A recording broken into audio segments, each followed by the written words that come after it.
Sex is hard to talk about. At 21, I found myself with a Velcro fanny pack full of chemotherapy drugs standing in a seedy sex shop next to the airport in St. Louis, Missouri. My ovaries were removed for radiation treatment following a stage 3 colon cancer diagnosis. My doctors told me that I would never have children, but failed to mention that I was also going through menopause. I Googled my symptoms to find out I was facing a lifelong struggle with arousal and sexual discomfort. So I took it upon myself to buy a vibrator and some lubricant, and I can so vividly remember how awkward I felt to be meandering through the rubber penis aisle of that city sex shop, wondering, what the hell am I doing here? This is not an experience that is unique to a young woman battling cancer. Buying sexual wellness products as a woman is the worst.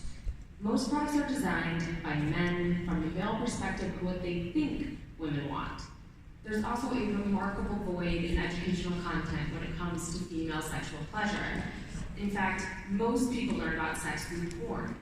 This impacts not only the product design, but also the shopping experience. If you go in a store, you feel intimidated and overwhelmed. It's hard to know what product is right for you, and it's embarrassing to talk about your sexual needs with a random sales associate. Conversely, if you brave the online search of sex toy, you're still faced with the hypersexualization of women, and most likely a website that looks like it was designed in 1994. Despite the terrible shopping experience, the industry is booming. Turns out female sexual wellness is just an overlooked market because women are still shamed for enjoying sex. To put this in perspective, the vibrator market in the United States alone is $1 billion market annually. That's more than twice the size of the condom market. And yet, there's still no dominant brand name that's owning this space. Until now. Meet Unbound, the rebellious brand bringing sexual wellness mainstream by designing next-generation products at half of the price. We've designed and launched over 50 vibrators, lubricants, and accessories, and we've written over 300 educational articles with more than 12 million page views.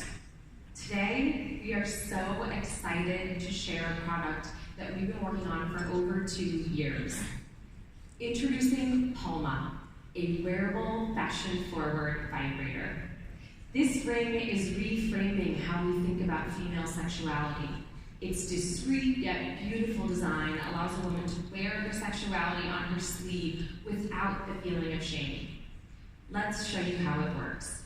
Move to demo, please. You see, 40% of women report chronic difficulty achieving orgasm, which makes sense because studies show that 70% of women need clitoral stimulation in order to orgasm. This doesn't happen during regular penetrative sex. This ring is closing that orgasm gap. As you can see here, Julia is cycling through the 3 intensity settings. But what makes Palma truly special is the patent-pending built-in accelerometer, which allows the user to customize the vibration pattern simply by tapping the surface of the ring. Back to presentation, please. Palma is the first product to market with this patent-pending built-in accelerometer, which is what allows for the customized experience with the ring. When we take a step back and look at the company behind this product, Unbound's revenues accelerated from $550,000 to $2.4 million last year, and this year we're on track to do $4 million in sales. Almost all of that growth has been organic, with a customer acquisition cost below $3, over 75,000 email subscribers, and more than 50,000 Instagram followers, none of which were paid for. When we look at the competition, Unbound stands out in several key ways. Competitors such as Amazon and Adam and Eve sell tens of thousands of products in this category, but almost all of them contain carcinogens because vibrators are not regulated by the FDA. Smaller shops, such as Good Vibrations, not only don't make their own products, but also offer an outdated online shopping experience. Vertically integrated brands such as Lilo sell these products, but at twice the price. Unbound is the only affordable online destination that offers educational content to guide a woman to finding the right body-safe product for her. Unbound's direct-to-consumer business model not only allows a woman to shop in the comfort of her home, but it also cuts out distributors who take 40% of the margin. Today, Unbound acquires its customers through PR, partnerships, Instagram, and opportunistic wholesale, such as Goop and Urban Outfitters. But what truly differentiates Unbound is the world-class talent of our team. These 8 badass women are an anomaly to the adult industry. They come from some of the top corporations, startups, universities, and media companies in the world. We're also the first female sexual wellness company to garner the backing of top-tier VCs and advisors. Female sexuality should be just as accepted as male sexuality, but in order for that to happen, we must elevate the product's education and conversation. Palma is the catalyst to that conversation, and Unbound is the revolution. Thank you.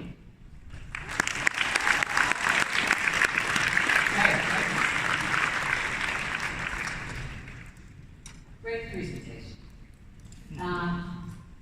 Talk a little bit about how you market, because you've got a few challenges that I think most people don't. You can't advertise on Facebook. What are the other avenues that are Unbound? How do you overcome that?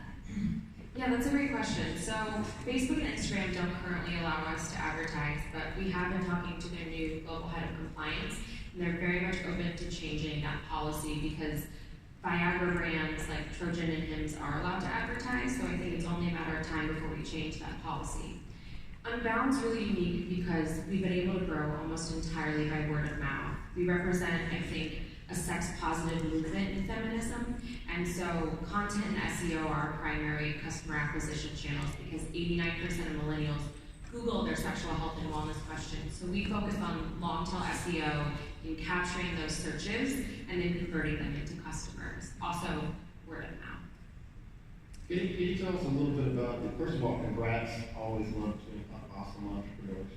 Can you tell us a little bit about the economics of your business, like what it actually costs at retail, what the bond looks like?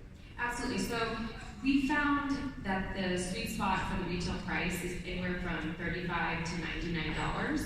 The Palma ring retails for $98. Today, on average, we have margins of 65 to 70%, but those are only trending upwards as with economies of scale and we grow, we're able to have even better unit economics. And how many competitors are there right now? Because I have seen a couple others that have like AI vibrators and things like that out of Berkeley. So the competitive list, I think the market's huge, but what else are you seeing? I think that there are a lot of people that are making strong individual products, but Unbound is really focused on, today we have over 50 products that we've made, and within the next year that'll probably be closer to 75. So we're really focused on being the one-stop shop for both education and content, as well as a full product set that customers can choose from. A lot of those companies have 1 to 2 products, so their LTV tends to be a bit higher than ours, which we see as $185 within the first 12 to 16 months. Very good. Can you speak a little bit about the decision to have Palma as a wearable that you would wear in public versus your product line that could be used in private? Yeah, I think that's a great question. So for us, we made a fashion-forward line of accessories, so like bangle bracelets that transform into handcuffs, a ring that you can also use for massage, and it was overwhelmingly popular. We also have our best-selling vibrator Squish, which has haptic technology built into it, so the harder you squeeze it, the harder it vibrates. So we took the customer feedback, which was these 2 variables, and married them into this product, and we found that millennial women who are our target demographic really want to wear their values on their sleeve, and so it's kind of a wink and a nod for women who know what it is, but it's also just very symbolic for our customer. Is it sold right now? It is not sold. It just launched today, and it's on pre-sale, but it'll hit markets in early 2019. And just so I understand the business, 50 or so products you had Unbound, and the content that you're creating there, it's basically the 2.4 million is content and commerce, or how is that balance between? your revenue side? Yeah, so our content is really focused on educating the consumer. Today, porn has become the de facto sex ed, and so what we find is that there's a massive gap in terms of women just wanting to understand how their bodies work and trying to really destigmatize specifically female masturbation. So the content is really a gateway for people to become informed, and then the products are how we make money. But today we have a community of over 150,000 women that follow us on social media, subscribe to our content, and buy from us directly online. Awesome. Can we see the product? Yeah. And while you're doing that, can you talk a little bit about where you'd like to see the company 10 years from now? I believe that there should be a household brand name in the same way that if you were to ask anybody in this audience a condom brand, they could probably name Trojan or Magnum, and there should be the equivalent of that for women. We really want Unbound to be the household brand name so that when women are exploring their bodies and becoming informed about them, every woman in America owns an Unbound product. Can you tell us a little bit about the persona of your target user and which side is more important for them? Is it the ability to be able to learn about sexual wellness and better understand their bodies, or is it more about the ability to be able to go and buy the product without the stigma that that would go to? It's your experience.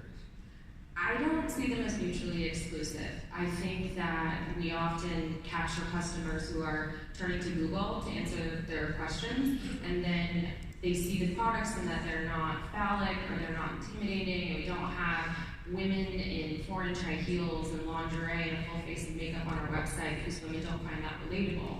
And so I think then they realize that this is a product category that maybe previously they had shut themselves off to. I mean, I know I did, but now feel that it's an approachable product category for them as well. All right, we are out of time. So one more round of applause for